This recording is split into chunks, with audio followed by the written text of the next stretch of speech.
والصلاة والسلام على سيد الأنبياء والمرسلين خاتم النبيين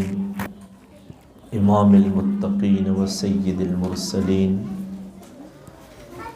وعلى آله وأصحابه أجمعين وعلى من تبعهم بإحسان إلى يوم الدين. أما بعد فأعوذ بالله من الشيطان الرجيم. بسم الله الرحمن الرحيم. يا أيها الذين آمنوا قوا أنفسكم وأهليكم نارا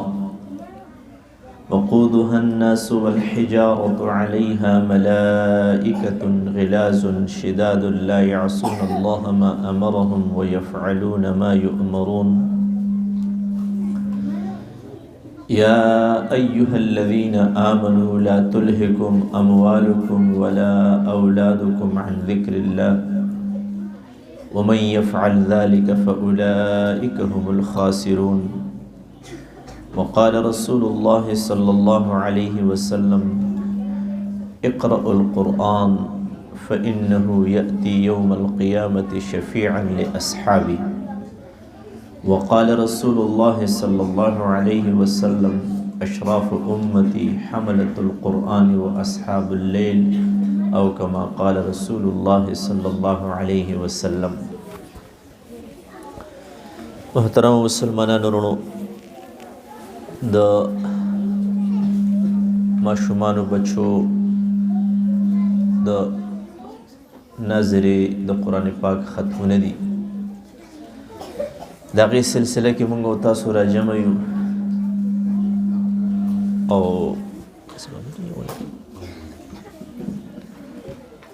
بیا ختمونه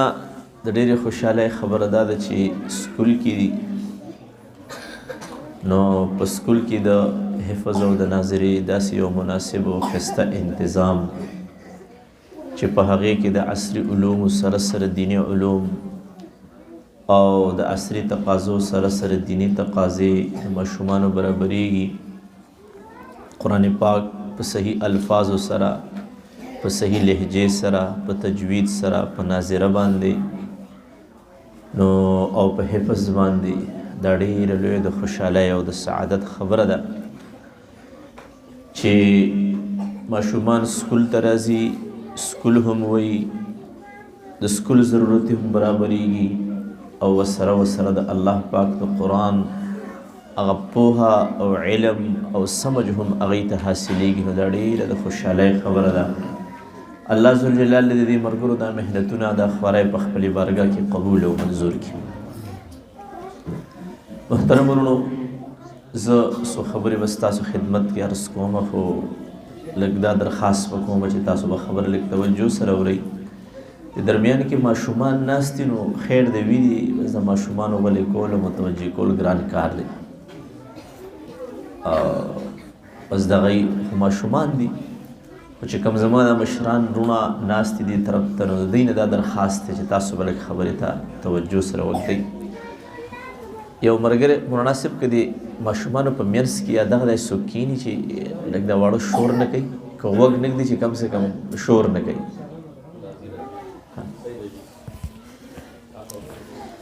محترم ورونو، اولاد دا د الله پاک یو لوی نعمت دی، لوی نعمت دی اولاد. او چې څوک د دې نعمت نه محروم دي، الله پاک د هغې ټولو ته نیک عمله او صالحه اولاد ورنصیب. زنانه اولاد دا د الله ځان له لوی نعمت دی، نارینه اولاد دا د الله ځان له لوی نعمت دی. حدیث پاک کې راځي، نبی علیه الصلاة والسلام فرمایي چې چا دوه لوڼه لوی کړي، من عال جاریتین حتی تبلغا جاء هو وانا یوم القیامة هکذا وضم بین اصابعه. نبی علیه السلام دا دوه ګوتې داسې یو ځای کړي چې کوم انسان دوه لوڼه لوی کړي او د هغې تعلیم او تربیت وکړي، فأدبهن فأحسن تأدیبهن وعلمهن فأحسن تعلیمهن. نبی علیه السلام فرمایل دا لوڼه به د دې مور او د پلار د دواړو دپاره د جهنم نه د حفاظت یو لوی ذریعه وي. كن له ستر من النار او كما قال رسول الله صلی الله علیه وسلم. حدیث پاک کی راځي وایي چې کوم کور کې لور پیدا شي یو فرشته د اسمان نه راشي او د دې ماشومې په سر باندې داسې لاس کړي، چونکې لور په خلکو سپکوي، دا سپکوالی څه نوی نه دی، دا خو ډېر زوړ دی، د جاهلیت د زمانې نه د لوڼو دا سپکوالی په خلکو را روان دی. وإذا بشر أحدهم بالأنثى ظل وجهه مسودا فهو كظيم يتوارى من سوء ما بشر به أيمسكه على هون أم يدسه في التراب ألا ساء ما يحكمون. د جاهلیت په زمانه کې همداسې چې لور بچا واورېدل نو ډېر به پریشانه شو. د هغې هغه اثرات اوس هم په موږ او تاسو زموږ په دې معاشره کې شته. د زوی پیدا کېدل، د کور ته راتلل، لویه خوشحالي، مبارکۍ، سلامتی، او لور چې راشي نو ټول پړسېدلي داسې. انو چونکې په خلکو خو سپکې دي، الله وایي په تاسو سپکې دي او په ما خو درنې دي. وایي چې خوش قسمته ښځه هغه ده چې کومې له الله مشره لور ورکړي. تفسیر قرطبي لیکي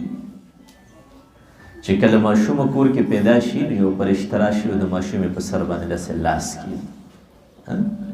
او بیا هغه فرشته په دې کور کې یو اعلان وکړي چې یو مسکین بنده دې کور ته فقیر ناچار الله را لېږلی دی، چې د یو مسکین او ناچار بنده نه الله پیدا کړی دی. څوک دی چې دې ته به درانه وګوري چې الله یې ځان ته نږدې کړي، څوک دی چې د دې به قدر وکړي چې الله پاک پرې رحم وکړي، اعلانات کړي. نو لوڼه دا د الله ځان له لوی نعمت دی. حدیث پاک کې راځي په ورځ د قیامت به الله ذوالجلال د یو مور او د پلار د دواړو دپاره د جهنم فیصله وکړي. نو نیکان صالحان لوڼو به د الله ته فریاد شروع کړي، یا الله دا زما مور ده، او خدای ته به ترې ناراضه وي، خو الله په موږ یې ډېر شفقتونه دي، موږ یې ډېر محبت و په خپله یې نه ده خوړلې، موږ یې راکړي ډېر دانې راته الله کتلي. الله موږ ته د خپلې مور باره کې فریاد کوو او د خپل پلار په باره کې تا ته فریاد کوو. وایي د لوڼو فریاد به الله د مور او د پلار د دواړو په حق کې قبول کړي، او الله به مور ته هم بخښنه وکړي، الله به پلار ته هم بخښنه وکړي. والباقیات الصالحات خیر عند ربک ثوابا وخیر املا. مفسرین وایي چې باقیات صالحات دا د انسان نیک او صالحانې لوڼه دي. یو مور به په ورځ د قیامت وایي چې عملنامه ورته میلاو شي، دا به عملنامه وګوري، خو به اعمالو نه ډکوي، یا الله دا عملنامه خو زما نه ده، ما خو ګورې دا دومره ځان نه دی کړولی، دومره ستړي مې نه دي کړي، دا دومره لوی دعاګانې، ژړاګانې، تلاوتونه، ذکرونه، الله دا خو ما نه دي کړي. دې ته به وویلی شي دا ستا لوڼو کړي دي، او دا ستا د لوڼو هغه اعمال دي، دا د هغې هغه دعاګانې دي، دا هغه ژړاګانې دي، او د هغې نه ستا عملنامه ډکه. نو ما دا عرض کو چې لوڼه دا ځان له د الله یو نعمت دی، مهرباني ده، احسان دی چې الله پاک چاله ورکړي. نارینه اولاد د خپل مقام دی، ولیس الذکر کالانثی. نارینه اولاد الله یو خپل مقام ورکړی دی. وایي چې عموما پیغمبرانو ته الله لوڼه ډېرې ورکړي، پیغمبرانو ته لوڼه الله ډېرې ورکړي. د نبی کریم صلی الله علیه وسلم 3 نارینه اولاد، حضرت ابراهیم،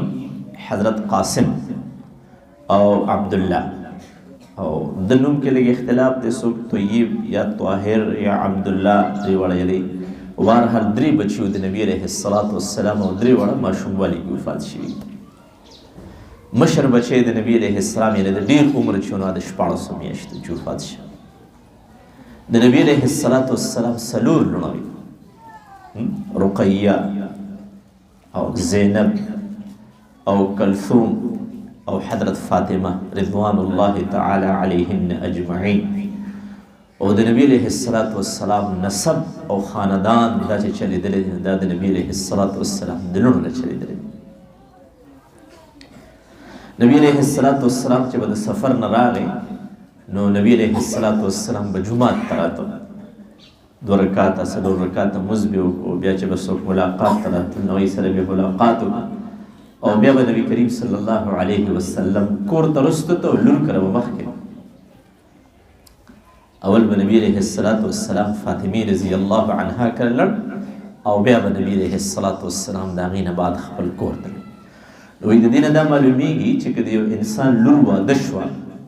نو دا نه چې بس دی د غم خلاص شي چې ګنې بس نه خیر خبره غوښتل هغې سره تلل نبي علیه السلام به ته او ډېر اظهار محبت به حضرت فاطمه رضی الله عنها سره کو یو ځل نبی علیه السلام وفرمایل چې څوک زما لور خفه کوي نو دی ما خفه کوي چا زما لور خفه کړه بس د زه خفه کړم او چا چې زما لور خوشحاله کړه د زه خوشحاله نو د لور خپل مقام دی د نارینه اولاد خپل مقام دی خو به هر حال نارینه ته خو الله خپل حیثیت ورکړی دی الرجال قوامون علی النساء د دې وجې نه تربیت د لوڼو او تربیت د زامنو دا دواړه د مور او د پلار لویه ذمهداري ده او دا د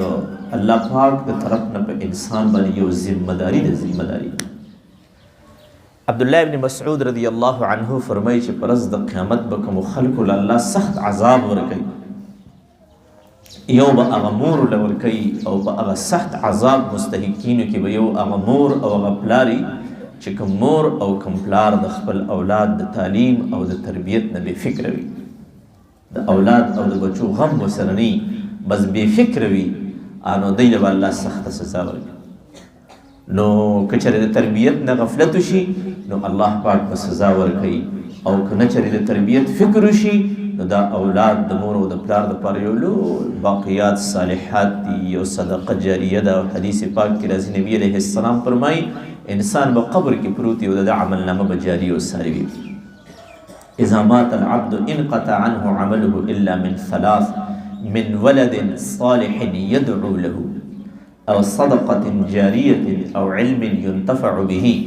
من ولد صالح يدعو له ولد صالحه چې د پلار او د مور دپاره دعا کوي نو د دې مور او د پلار به الله ذوالجلال چرې هم د دې عمل نامه به الله پاک نه بندوي نو زما محترمانو عرض مې دا کو چې د اولاد او د بچو تعلیم او تربیت دا د مور او د پلار ذمه ده لومبی حق د اولاد چې دی که نه نو ګوره هغه ښایسته نوم دی علماو لیکلي دي چې د بچي یو حق لوی بنیادي هغه دا دی چې ته به د بچي دپاره ښکلی نوم دی د نوم اثر یو صحابي رضی الله عنه د هغه نوم سهل رضی الله عنه سهل اسانتیا ته وایي چې راښکاره به شي نبي علیه السلام به ډېر خوشحاله شي د نوم اثر نو د لور دپاره او د زوی دپاره چې نوم دی که نه نو د ښکلي نوم انتخاب زموږ د خلکو یو مزاج دی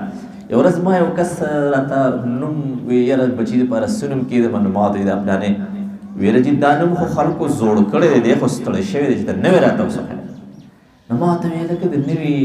زوړ څه خو معنا ښکلي نوم چې کوم نوم کې د نبي علیه السلام د نوم حصه راځي د الله د نوم حصه راځي دا بهترین نوم دی دا هغه خلکو ډېرې ښې نوي ښه دي که عبدالله عبدالرحمن نوم که په معاشره کې ډېر دی نو خوشحالی خبره مخکې به خلکو د چا په نوم کېښودل بد ګڼل چې چا به د چا نوم کېښود وي پلانو ما ګوره زموږ نوم یې کېښود اوس ماشاءالله خلک ښه دی وسیع الظرف شوی د دې حوالې سره یو محله کې تاسو وګورئ د ګڼو ماشومانو به یو نوم وي څوک دا دوره مخصوصوي نه او به هر حال یعنی زما عرض مطلب مې دا و چې د خپل اولاد او د خپل بچي دپاره د ښایسته او د ښکلي نوم انتخاب دا د مور او د پلار لومړی ذمهداري ده دا نه چې فرض کړو د چا نوم یې وله کېښود یو معروف مشهور شخصیت دی د دنیا په لحاظ سره څوک کھلاړي دی یا څوک ایکټر دی یا څوک بل دی یا څوک بل دی چې بس به دا نوم زما خوښ دی نه وګوره چې د نوم معنا څه ده او د نوم شاته شخصیت څوک دی د شخصیت او د نوم ګوره دوه خبرې دي د نوم به شخصیت ته ګورئ چې د دې شاته څوک شخصیت دی نوم د صحابي دی د پیغمبر دی د تابعي دی او د دې نوم معنا څه ده دې دوو ته ښکتل دا یوه او بنیادي خبره دویم ګوره چې الله پاک چاله وس ورکړی که نه نو وایي تاسو په اومه ورځ باندې د خپل بچي نه عقیقه وکوئ د هلک نه 2 بکره بکري چې د سړي څه وسي که نه او د جینۍ نه یو او که د دوه وسني نو خیر دی یو وکوي خو وکوي. نبي علیه الصلاة والسلام د خپل نوسي حضرت حسن رضی الله تعالی عنه نه یو چیلې اعلان کړی نو که د یو سړي د دوه وسني نو خیر دی یو دی وکړي. نو بعضې خلک بلا رسمونه او رواجونه دا د پلانی خور جوړه ده، دا د ډنګلی خور جوړه ده، دا پلانی له لوپټه ده، دا پلانی له چیل دی، دا پلانی له دا دی دا دی. سنت د خیال نه چې سنت څه دي ټیک ته چې اخلي نو واخله خو مخکې خو د دې فکر وکړه مخکې خو د دې فکر په کار دی. یو سړی دیګ پوخ کوم ما ته ورځ یو ملګري وایي چېرې که مونږ غوښه راړو ما صدقه خو به شي خو عقیقه خو وینه تویول دي که نه قربانۍ کې که یو سړي غوښه راړه نو قرباني خو نه کېږي او کېدای شي چې په چیلې کې غوښه کمه یو ته ډېره راړې خو سنت خو پرې نه ادا کېږي. نو مطلب مې دا دی چې دا هم د بچیو حق دی چې الله پاک چاله وس ورکړی وي نو د ماشوم نه عقیقه کول بیا د ماشوم د سر ویښته لرې کول دې سره الله پاک د ماشوم مرضونه ختموي. بیا علماو لیکلي دي د مولود کې احکام دا مستقل کتابونه لیکلي شوي دي چې د ماشوم د سر ویښته لرې کړي نو دا به وتلي چې الله وس سړي ته ورکړي نو سونې سره یې وتلي څه یو ماسنې مه جوړېږي دوره نه لږي او الله چاله وس ورکړي نو دوره خبره نه ده. بعضې خلکو له الله ډېر څه ورکړي نو چې فرض کړو دا ته راوالې د ماشوم دا ویښته ته وتل او داسې یو ماسه نیمه ماسه او د هغې برابر پیسې تا صدقه کړې نو الله پاک پرې خوشحاله شي ډېر زیات د ماشوم مرضونه ورسره الله پاک ختم کړي. که سونې وس نه رسي نو چاندی سره یې وتړي څه د 200-300 روپو به راځي تقریبا کم بیش بس دوره به راځي 200 یو نیم سل 200 روپو دوره لږ بږ دا به راځي چاندی سره وتلی نو ویښته به یو طرف ته دفن کې او دا پیسې به صدقه کې چې څوک تا ته مناسب ښکاري نو هغوی له به دا سړی ورکړي. بیا وایي تاسو د دې خبرې کوشش کوئ ګورئ مور د مور اثر دی په ماشوم باندې د ټولو نه لوی او بنیادي اثر چې په ماشوم کېږي نو دا د مور کېږي چې مور خپل بچي له پای ورکوي د مور سر پټ دی کپړې مناسب دي د موس خیال ساتي د دې پای به په دې ماشوم باندې اثري. د کمې مور سر ویښته ښکاره دي لباس د شریعت خلاف دی نامناسب تصویرونه ټي وي وغیره مخې ته لګېدلي دي او دا خپل ماشوم له پای ورکوي د دې به هم په دې ماشوم باندې غلط اثري. نیک عمله صالحه دینداره چې خپل ماشوم له پای ورکوي د اودس حالت کې ورکوي ذکر سره ورکوي ماشوم چې پای ته اچوي بسم الله الرحمن الرحیم او دا اودس حالت کې ده او دا ذکر کوي او دا خپل ماشوم له پای ورکوي نو ګوره د دې اثري. مور مسلمان د ناسته ده تلاوت ته ناسته ده د الله قرآن مخې ته کلاو کړی دی تلاوت هم کوي خپل ماشوم ته پای هم ورکوي د دې به اثري. یو مور لګیا د خپل ماشوم ته پای هم ورکوي او مخې ته ټي وي لګېدلی دی هغه هم ګوري د دې به څومره نیګیټیو اثر کتابونو کې باقاعده لیکلي دي بلکې کتابونو کې دا خبره لیکلې ده وایي ماشوم لا دنیا ته نه دی راغلی او د ده د مور د نافرمانۍ په هغه ماشوم مؤثر دی چې هغه لا دنیا ته په راتلو کې 2 میاشتې 3 میاشتې 4 میاشتې پاتې دي د دې مور د نافرمانۍ د سر د ویښتو د ښکاره کېدو د غلط لباس د نامناسبه بې ضرورته ګرځېدو په هغه ماشوم مؤثر دی چې لا دنیا ته نه دی راغلی. نو ما محترم عرض دا کو چې د مور یو لوی اثر دی په خپل اولاد او بیا 2 نمبر د پلار او 3 نمبر د ماحول او 4 نمبر د تعلیمګاه چې د ماشوم کوم ځای کې تعلیم حاصلوي. لومبی اثر د خپل مور دی 2 اثر د خپل پلار دی 3 اثر د ګردو پیش دی چې دا ماشوم کوسي ته راوځي او خپل چاپیر چل کې یو پلا بل پلا ځینه د ماشوم باندې اثر دی او 4 د ماشوم سکول ته کوم ځای ته ځي او په سکول کې څنګه ماحول دی د سکول د ماحول په دې ماشوم باندې اثر دی د سکول د یونیفارم په دې ماشوم باندې اثر دی د دې ټولو څیزونو په ماشوم باندې اثر دی. نو ما دا عرض کو چې مور دا پای ماشوم له ورکوي نو دا به خپل ځان ته ګوري چې د زه د الله پاک نافرمانو کې خو مبتلا نه یم 2 کاله دا د ماشوم د پای حق دی. بعضې اوقاتو کې د عذر د وجې نه که مخکې هم کټ کړي نو عذر کېدی شي خو 2 کاله بهرحال حولین کاملین لمن اراد ان یتم الرضاعه دا د ماشوم د پایو حق دی چې څه عذر نه نو 2 کاله به مور خپل ماشوم له دا پای ورکوي. بهرحال وایي چې ماشوم ستاسو خبرې زده کوي نو تاسو کوشش وکړئ چې تاسو خپل ماشوم ته د الله نوم وښیئ بابا ورته مه ښیئ مخکې پاپا داجي امي دا ورته مخکې مه ښیئ مخکې دې ماشوم ته د الله نوم وښیئ. تاسو ګورئ حضرت شیخ صاحب رحمت الله علیه حدیث باقاعده راوړی دی فضایل اعمال کې چې د کوم انسان په زبان لومبای خبره د الله نوم جاری شو او اخري خبره د الله نوم جاری شو دنیا نه د تلو په وخت کې په درمیان کې که د هر څومره ګناهونه وي الله پاک به د هغې د توبې توفیق درته ورکړي او دی به الله پاک مغفور او مرحوم. نو اوس اخر کې خو به رستو پته لګي یا خو د چا د وسه نه ده، خو ګوره دا خو د مور د وسه ده که نه. نو چې وایي تاسو پوهېږئ چې دا ماشوم خبرې زده کوي د الله دا نوم ګوره د خدای پاک داسې شان دی که نه دی الله آسان کړی دی. نو وایي د دې ماشوم نه مخکې تاسو داسې وایي الله الله الله چې دا ماشوم بس داسې خوله کولاوئ چې د ده په زبان باندې د الله نوم جاري شي. دا د هغه تربیت تقاضا ده چې انسان د دې خبرو خیال وساتي.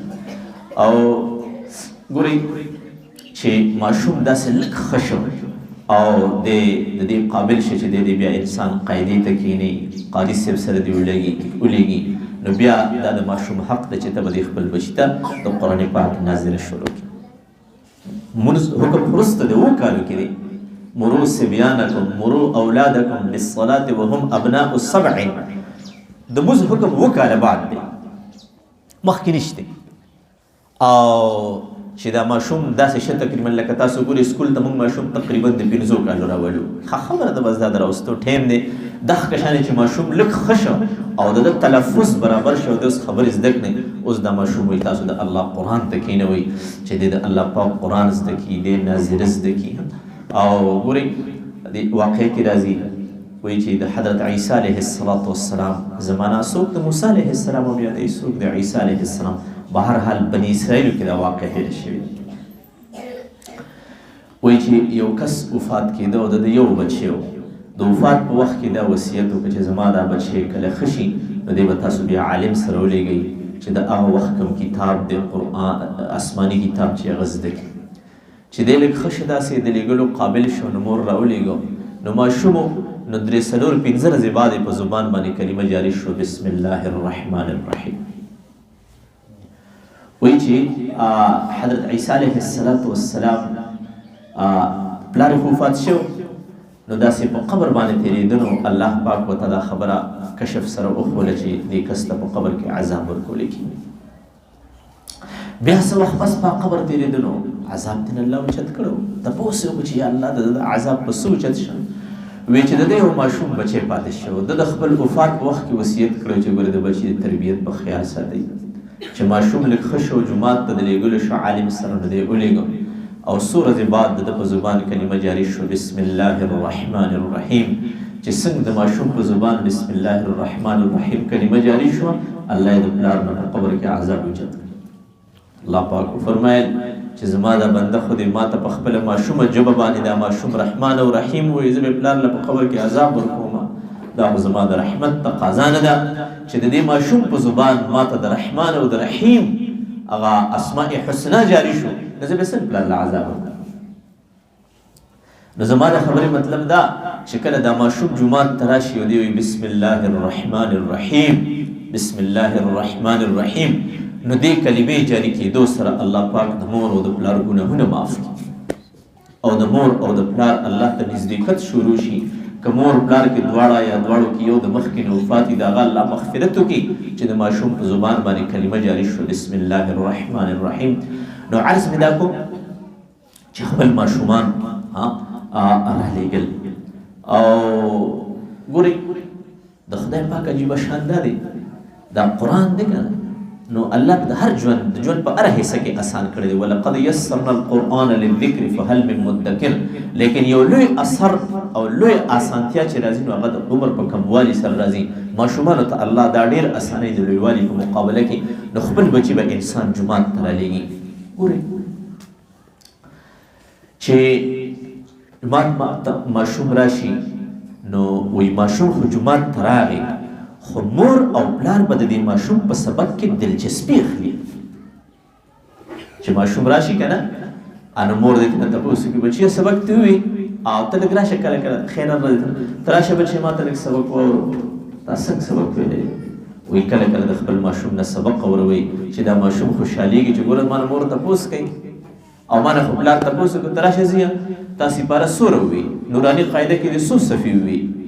څو لکیرې دې ووایي څو مخه دې ووایي دا ماشوم په دې باندې خوشحاله شي او کله کله راځئ د قاري صاحب نه تپوس کوي چې زموږ د بچی څنګه دی دې سبق وایي که سبق نه وایي. ګورئ قاریان صاحبانو ماشاءالله دا خپل شاګردانو ته د اولاد په شانتې ښکاري، خو که په بعضې وخت کې داسې معمولي غونې قاري صاحب بچي ته لږه زورنه وکړه، سختي وکړه، بعضې پلاران دومره برهم شي په دې باندې. ما بعضې ځایونو کې وکتل یو قاري صاحب ماشوم ته ایله غونې زورنه کړې، بس هغه خپل بچی به ورته وي سبق ته اجت نشته وي، زه پرې نه وم زه اوس سبق وی خیر زما د بچی دې سبق نه وي، د سبق ته اجت نشته. قاري صاحب بس پرې بچی به ورته حالانکه څه داسې څه ګنې داسې څه ماشوم ته دوره څه دغه هم نه ورکړي زورنه معمولي غوندې وه. مطلب مې دا دی چې قاریان صاحبانو خدمت کې هم دا عرض دی چې ماشومانو سره به سړی ګزاره کوي څنګه چې خپل اولاد سره کوي، نو دا هم اولاد دی زموږ، نو اولاد او بچو سره ګزاره کول، سختی نه کول. خاصتا نن سبا خو وایي چې د تعلیم نفسیات بدل شوي، بچو سره به ډېره ګزاره کوئ، بچي به ډېر په شفقت او په محبت سره چلوئ، په ډېرې ګزارې سره، نو بیا به دا ماشومان چلیږي. خو به هر حال که په بعضې وخت کې قاري صاحب داسې څه معمولي غونې څه بچي سره لږه سختي هم وکړه، نو مور پلار نه په دې دومره برهم کېدل نه دي پکار چې موږ خپل بچي محرومه کړو چې بس اوس دته کې نزاجت نشته دې ته نه دی ویلي. نو ما عرض دا کوم ما محترم ورونو چې اولاد او بچي دا به د الله پاک دین ته رانږدې کوو، چې قرآن د ویلو قابل شو نو د الله قرآن ته به رانږدې کوو، او بیا چې کله په مونځ باندې د ودرېدو قابل شم نو حدیث پاک کې راځي چې بچو ته اوس د مونځ حکم کوئ چې جومات ته ځئ نو ځان سره بچی بوځئ، چې جومات ته ځئ په خپله باندې که نه نو ځان سره بچي بوځئ. او ګورئ حدیث پاک کې راځي وایي تر 10 کالو پورې دې ماشوم ته د مونځ وایي، اله بچی مونځ وکړه، اله لورې مونځ وکړه، شاباس تا مونځ نه دی کړی، اله بانګې خو ویلې دی مونځ وکړه او 10 کال مونځ په خوله ورته وایي، زوره نه مه کوئ. او چې کله ماشوم د 10 کالو شي که نه او اوس په مونځ کې سستي کوي، نو حدیث پاک کې راځي وضربوهم وهم ابناء 10، اوس ورته لږه زوره نه مه کوئ، داسې دوره ډېره نه، لږه زوره نه ورته کوئ، که ضرورت راشي ایله ورته ګزار هم ورکوئ. تا له مونځ نه دی کړی، نور خو زیړ شي، اوس خو درنه قضا کېږي، هلکه ته کرکټ کې لګیا یې ګراونډ کې مونځ دې نه دی کړی، شاباس هله مونځ وکړه بیا راځه. د دې خبرې خیال سره ګورئ حضرت پیر ذوالفقار صاحب د احمد برکاتهم العالیه دا خبره لیکلې ده، وایي یو څو عادتونه په خپل اولاد کې پیدا کړي. دا خبره به زما لږ تاسو توجه سره اورئ. ای لیکلي دي چې یو انسان دا 3 عادتونه په خپلو بچو کې پیدا کړل، تاسو وګڼئ چې د بچو د تربیت یو درنه حصه قبوله کړه. یو دا چې ستاسو بچي دې مزګزاري، دا بچی په دې خبره پوه کوي چې بچی که ته په ګراونډ کې، که ته په سکول کې، که ته په هاسټل کې که نه، خو چې د مونځ ټایم راغی نو بچی بیا به ګورې مونځ سره به هېڅ قسمه سستي نه کوي، مونځ به کوي. د خپل ماشوم له داسې تربیت وکوئ که دا ماشوم په ګراونډ کې هم دی که نه او بانګ ووي نو بس چې هسې وغورځولو جومات ته راځي، او که ټیوشن کې ناست دی که څه کې هم دی، خو چې د مونځ ټایم شي چې بس د ماشوم له په ذهن کې دومره د مونځ اهمیت واچوئ چې بس دی به 20 کاره پرېږدي خو مونځ له راځي. نو وایي چې بچی مونځګزار شه نو د تربیت یوه حصه قبوله کړه. یوه خبره ده. دویمه خبره وایي دا بچي په دې باندې عادت کوي چې ستاسو بچي رښتیا وایي، دروغ نه وایي. ماشومان یې که نه بانې وکړي، پلانې چللی، ډینګلې چللی، دا مسله او دا مسله، وایي بچي په دې خبره باندې پوه کوي چې بچي دروغ به نه وایي ماته، او که دروغ دي وي نو ګوره په دې بیا څه کمپرومایز مصالحت به هم نه، بیا به د سزا در کوم که ما ته پته ولګېږي چې دا دروغ وایي، دا ماشومان ویروئ دي دروغونه. او پلار چې اوس ماشوم ته دروغ وایي او بچي ته دروغ ښایي، سوچ وکړئ پلار دننه کور ناست دی، کوڅه کې چې اواز وکړو، پلار اوس کور ناست دی، دننه ناست دی، کوڅه کې چې اواز وکړو زوی ته وایي بچي ورته وایه چې یا نشتی، نو هغه لړ شي وایي داجي مې کور نشتی، او اوس ناست دی پلار ورته وایي چې ورته وایه چې نشتی، دا لکه اوس موږ دې بچو ته دروغ ښو که نه، بیا به سبب دی دغه شان دروغ وایي. ګورئ چې کوم پلار کنځل کوي نو وایي دې صرف کنځل کوي نه دی، د خپلو بچو ته کنځل ښیي، همدا بچي به همدغه شان کنځل کوي. څنګه چې پلار کنځل کوي دا ماشومانو کې اثر قبل الانفعالیت دی ته وایي. وایي چې کوم عادتونه په پلار کې دي او کوم عادتونه په مور کې دي، همدغه عادتونه به دې بچو ته منتقل کېږي. که پلار مونځ نه کوي نو د دې اثر به په بچو باندې، که پلار کنځل کوي د دې اثر به په بچو باندې، که مور خیرې کوي د دې اثر به په بچو باندې. دې وجې نه وایي د دې بچو د وجې نه به احتیاط کوئ، د دې بچو د وجې نه به احتیاط د بچو په وړاندې به هره خبره نه کوئ، هر څه دروي، ځکه دوی د اثر اخلي، اثر قبلوي. نو ما دا عرض کو چې یو به بچو کې دا صفت پیدا کړو چې دوی دروغ نه وي، یو مرزګزاري او بل دا چې بچو کې دروغګویي نه وي، او درېیمه خبره دا ده چې د خدمت جذبه په بچو کې پیدا کړو، د خدمت. لکه اتوار ورځ ده، اتوار ورځ ده، د اتوار دې ورځ باندې د ماشومانو ډېر دا چاهت وي چې موږ څه سکول ته ځي او مدرسې ته ځي، نو څه دې کې لږه عموما داسې لږه چوټي، نو واړه وایي چې اوس موږ لږې لبې وکړې، منډې تړې مو ویلې، او نیا ورته وایي چې بچې ما سره به ډاکټر له ځې، داجي ورته وایي چې بچې ځو ډاکټر له، یا فلاني ځای ته ځو، ډنګډي ځای ته ځو. اوس د ده چاهت دا دی چې نه ما خو خپل چوټي ده، نو سبا خو به زه بیا ځم سکول ته، مازدیګر به ځم مدرسې ته، دا 2-3 ګنټې مې چوټي ده، نو زه به لږې لبې وکړم، او کار دی، ضرورت دی د دادا، داجي، د نیکه، د نیا، د مور، د پلار په کور کې څه خدمت دی. وایي تاسو په دې خپلو ماشومانو کې د خدمت جذبه پیدا کړئ، چې د ماشومانو په مزاج کې د خدمت جذبه پیدا. ګوره دا خدمت یو ډېر لوی څیز دی، خدمت سره د انسان د زړه نه دعاګانې ښیي. نبی علیه السلام بیت الخلا ته خپل ضرورت پوره کولو دپاره لړ، چې واپس نبی علیه السلام راغی، د نبی علیه السلام لوټه د اودس دپاره ډکه پرته ده، مسواک ورسره پروت دی، د اودس چې څه ضروريات دي نو هغه ټول برابر پراته دي. نبی علیه السلام وایي دا چا؟ یو ماشوم دی. نبی علیه السلام ته فرمایي یا رسول الله صلی الله علیه وسلم دا خو ما. نبی علیه السلام ډېر خوشحاله شو، دعا یې ورته وکړه، اللهم فقهه فی الدین وعلمه التاویل. خدایا دې بچي ته خو په خپل دین پوهه ورکړي، او یا الله دا بچی په قرآن پوهه کړي، او الله دې بچي ته د دین پوهه ورکړي او د قرآن سمجھ ورته ورکړي. وایي نن تاریخ هغه بچی د عبدالله ابن عباس رضی الله عنه په نوم باندې پیژني چې هغه ته ترجمان المفسرین ویل کېږي، د مفسرین استاد، ترجمان المفسرین، امام المفسرین، حبر الامه، بحر العلوم، علمونو دریاب، د امت لوی عالم.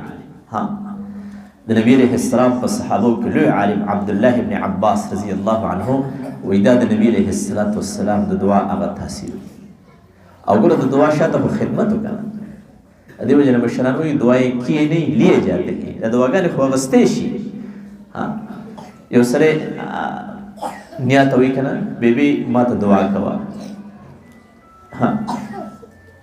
داجي ما ته دعا کوه. یو دا ده چې تا هغوی له څه خدمت وکړو، چاپي دې وله وکړه، د خوراک څه څیز دې وله راړه، بستره دې ورته برابر کړه، دوایي دې وله راړه، بالښت دې کېښوده، تکیه دې کېښوده، او د هغوی د زړه نه درته دعا وخته. دا اصل د دې وجې نه د خپلو مشرانو نه وایي دعاګانې واخلئ، خو واخلئ. دا مور نه ده، مور خو هسې اولاد ته دعا کوي، بچې مور ته وایي چې مورې ما ته دعا کوه، بس مور به دعا کوي، مور خو کوي خپل اولاد ته دعا. خو یو تا د مور خدمت وکړه، مور له دې څه څیز راوړه، د خوراک څه څیز در باندې ښه ولګېده، یا داسې څه بل یو څیز په تا ښه ولګېده، تا وایي یاره دا خو زما د مور ډېر خوښي، دا به مور له یوسم، مور له دې راوړه او مور خوشحاله شوه، تا ته دعا وکړه. دا اصل دعا ده. دعائیں کیے نہیں لیے جاتے ہیں، دعاګانې کېږي نه، دا اغوستی شي. نو وایي دعاګانې واخلئ، خاصتا د خپلو مشرانو نه چې د چا نیا ژوندی وي، د چا نیکه ژوندی وي، د چا مور ژوندی وي، چا پلار ژوندی وي. نو دا لوی د الله رحمتونه دي، د دعاګانو ډېری دي. د خپلو مشرانو دعاګانې واخلئ. جمع دې ګرمه ډوډۍ دې راړه، نیا ته دې کېښوده، بیبي دې باندې اودس وکړه، بابا جي اودس کو، تا ورته چپلې کېښودې، اودس یې وکړو، زر دې وله تویه راواغسته، حاجي مخ وچ کوي، د دعایي ټایم دی، او تا بالکل ټایم په ټایم باندې داجي له خپله دعایي خپلې ګولۍ هغه دې راړئ او هغه دې ونه ورکړئ سحر او ماښام، او د هغه چې کوم ضرورت دی د هغه دړه نه به ته دعاګانې ښیي. اصل دا ده چې انسان دعا واخلي. نو وایي دا خپل بچي په خدمت په جذبه باندې عادت کوي چې ستاسو دا بچي د مشرانو نه دعاګانې واخلي. نو زما محترم ورونو دا ما تاسو ته د ماشومانو د تربیت خبره کوله. او ګورئ وایي چې کله ماشوم د 10 کالو شي که نه، نو بیا به ماشوم مور سره نه وده کېږي، لور به مور بیا ځان سره نه بیا جدا کول پکار دی. وفرقوا بینهم فی المضاجع، بیا د بچو بسترې جدا کوي، چې کله ماشومان د 10 کالو شو نو بیا به د وروڼو په آپس کې یو بل سره نه وده کېږي، دی به جدا وده کېږي، دی به جدا وده کېږي، مور دی بیا ځان سره هم نه وده کوي، بس بیا به دی جدا وده کېږي. دا د تربیت یوه حصه ده. انو ما دا عرض کو د زما محترمو چې دا اولاد د الله یو ډېر لوی نعمت دی چې خدای پاک چاته ورکړي. خپل اولاد او خپل بچي د الله قرآن ته رانږدې کول، په خپلو بچو باندې د الله قرآن په صحیح طریقې سره په صحیح نهج باندې ویل، دا د مور او د پلار په ذمه دارو کې شامله خبره ده. د دې به الله ذوالجلال د خپل مور او د پلار نه د دوی نه به الله پاک د بچي په حق کې تپوس کوي چې څنګه موږ سره د خپل بچي د دنیا د تعلیم، د هغه د ټیوشن، د هغه د هوم ورک،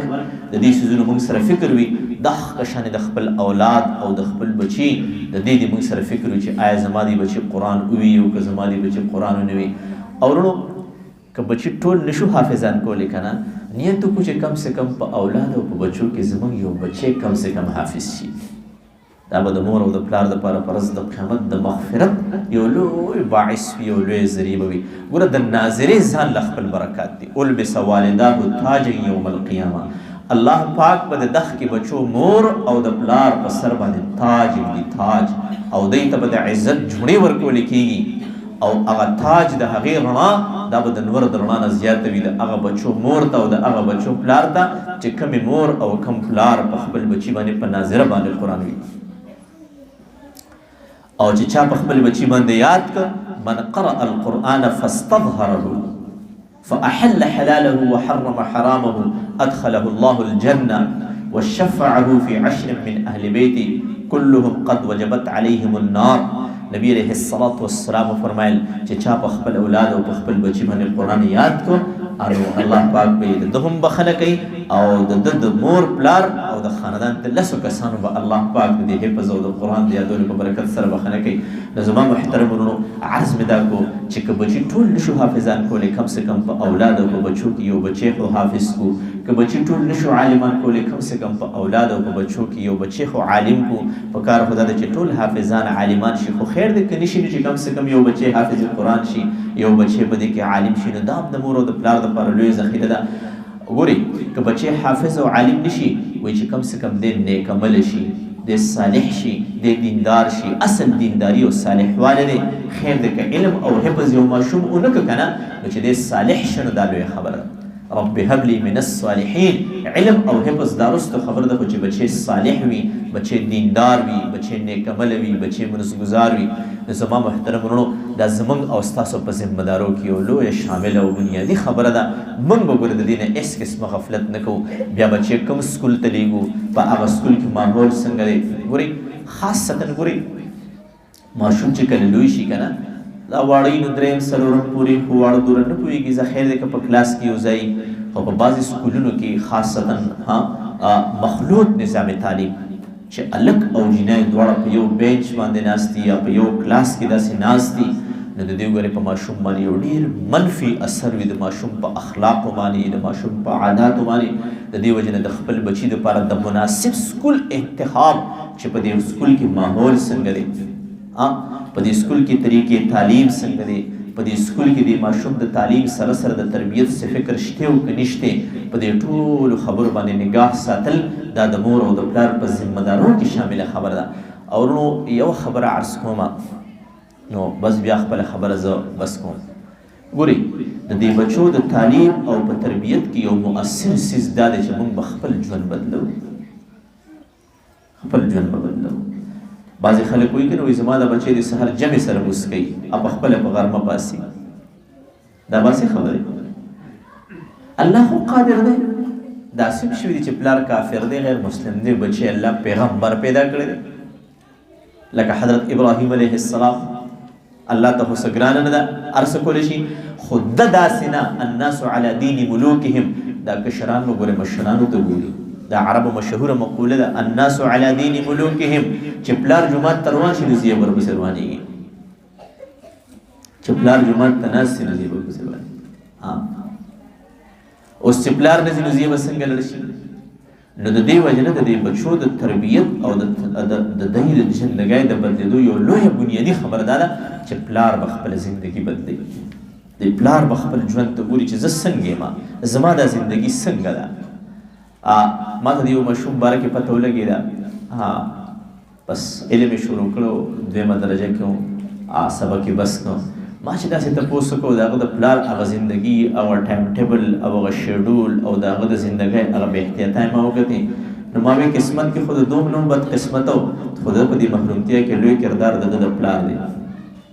د پلار چې څنګه ژوند تېري نو بچی به څه علم وکړي یو بزرګ په خپل کتاب کې لیکلي دي وی یو ماشوم په سکول کې په ټاپ 10 ماشومانو کې او حفظ کې نه چلېده جومات کې نه چلېده خفه و شي خدای پاک پوره سکول کې دوره تکړه دی او حفظ کې او ناظره کې دوره بیکاره دی نو چې ما رالل نو ما ورته چې د اصل کې ستاسو د ګناهونو او ستاسو د ژوند د بې احتیاطو هغه اثرات ما ورته چې او داسې خدای نو ما ورته چې تاسو ګوره خپل ژوند بدل کړئ په خپل زندګۍ توبه وکړئ استغفار وکړئ خپل ځان پر راست راولئ د ماشوم بو چلېږي وی چې بالکل مونږ ژوند بدل شي که نه بس ماشوم چې څنګه سکول کې چلېده نو دا ښه شانې په حفظ کې چلېدل شروع شو نو وی حفظ خو به کوي ماشوم خو د مور فکر او دعاګانې او د ژوند اعمال به ورسره تړلي وي حفظ به کوي ماشوم ناظره به وایي ماشوم خو د پلار او د مور د ژوند هغه اثرات به په دې ماشوم باندې وي نو دا ضروري خبره ده د ماشومانو د ژوند د په راه راست راوستو دپاره مور به ګورې خپل ژوند بدلوي پلار به ژوند بدلوي دا نه چې بچي د نیکان صالحان شي پلار لا هغه شانې ماشوم دی چې څنګه یې خوښه ده نو هغه شانې ژوند دی اس قسمه چین په ژوند کې نه راځي 30 ته ورسېد 40 ته ورسېد 50 45 55 60 ته ورسېدو لا هغه شانې ماشوم دی مور لا هغه شان ماشومه ده بچی لوی شوي د خیره ماشاءالله پیغلې شوي واده شوي د مور هغه د ماشوموالي هغه عادات او حرکات او سکنات او بې احتیاطۍ هغه لوځي نه نو زما محترمو چې کله زموږ ژوند دا دی نو ماشومان به څه تربیت قبول کړي نو خپل ژوند به بدلو زه دا د سرپرستانو وروڼو خدمت کې عرض کوم چې د بچو د تعلیم او د تربیت لپاره دا یو بنیادي پهلو دی چې موږ به خپل ژوند بدلو او د دې بچو لپاره به الله ته جاړو او دعاګانې به کوو د مور دعا او د مور د سترګو اوښکې دا ګورې الله پاک د لور او د بچي په حق کې چرې واپس کوي مسترد کوي نه حضرت سید ابوالحسن علي ندوي رحمت الله علیه لیکلي دي وی تاریخ په دې خبره ګواه دی کمې مور چې د پښمني په ټیم کې الله ته اوښکې د خپل اولاد او د لورو دپاره بهیولي دي او کم پلار پښمني ټیم پاسي او د خپل اولاد دپاره الله ته اوښکې به یی الله به چرې د هغوی اولاد ضایع کوي نه الله به د بچو حفاظت کوي الله به د بچو تربیت کوي او یو اخري خبره چې د بچو په تعلیم او تربیت کې انتهایی مؤثره ده هغه دا چې موږ به د حرام او د مشکوکو څیزونو نه ځان ساتو نن سبا ګوره د رزق ډېره لویه بې احتیاطي ده د حلال او د حرام د جایز او د ناجایز تمیز ختم شوی دی بس پیسې خلکو له پکار دي جارنګوي بس پیسې پکار دي نو عرض دا دی چې په خپل ژوند او په خپلې زندګۍ به ډېر زیات سوچ کوو چې ته زما کور ته حرام خو نه راځي چې ته زما روزي مشکوکه خو نه ده چېرته په سود کې ملوث خو نه یم چېرته پردي حقونه خو مې نه دي دباو کړي پردی ځمکه خو مې نه ده دباو کړي پردي قرض باندې خو چېرته نه یم غلی شوی پردي حقونه را باندې چېرته خو نه دي بعضې خلک یې که نه پردی ځمکې یې ورسره پردي حقونه یې ورسره هغه یې دې اخیستی نه شي او دی ورکوي نه نو زما محترمو چې کله خېټه د حرامو نه ډکه ده نو د خیر خبره به په چا سر سر وکړي د دې وجې نه وایي دا د اولاد یو لوی حق دی چې پلار به له حلاله روزي کور ته راړي خیر د بچو له غوښه مه راړئ چرګ مه راړئ دال ونه راړئ ساګ راړئ وچه سپوره دې وي خو حلاله دي او دا خپل اولاد سره ظلم دی دا خپل اولاد سره زیاتی دی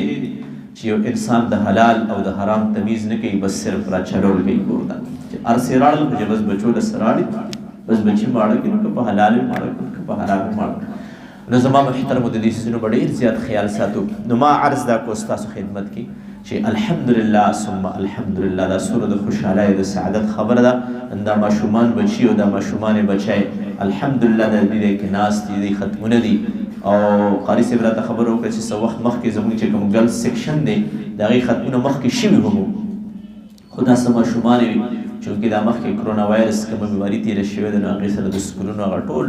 نظام الاوقات کافي حده پورې متاثره شوی نو دوی وی چې زموږ دا ختمونه دغه وخت سره دغه لحاظ سره لږ داسې بې ترتیبه شو خو به هر حال کافي ماشومانو الحمدلله دوی سره ختمونه کړي دي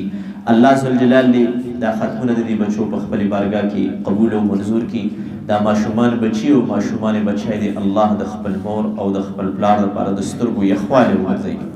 او الله دې د خپل مور او د پلار دپاره ډېر د خوشحالو باعث کړي. الله دې د ادارې ته ډېره ترقي ورکړي چې یو طرف ته پکې د سکول او بل طرف ته پکې د حفظ ناظري ترتیب دی. داسې سکولونه واقعي د وخت ضرورت دی، دا د دې وخت یو ضرورت دی. په دې وخت کې په کار د داسې سکولونه اهل علم د دې ډېر ضرورت محسوسوي چې په هغې کې دیني او دنیوي دواړه د علومو امتزاج وي، قرآن حفظ ناظره ورسره د سکول ضرورت برابرېږي. نو دا د دې وخت یو ضرورت دی. الله ذوالجلال دې سکول ته ډېرې ترقۍ ورکړي،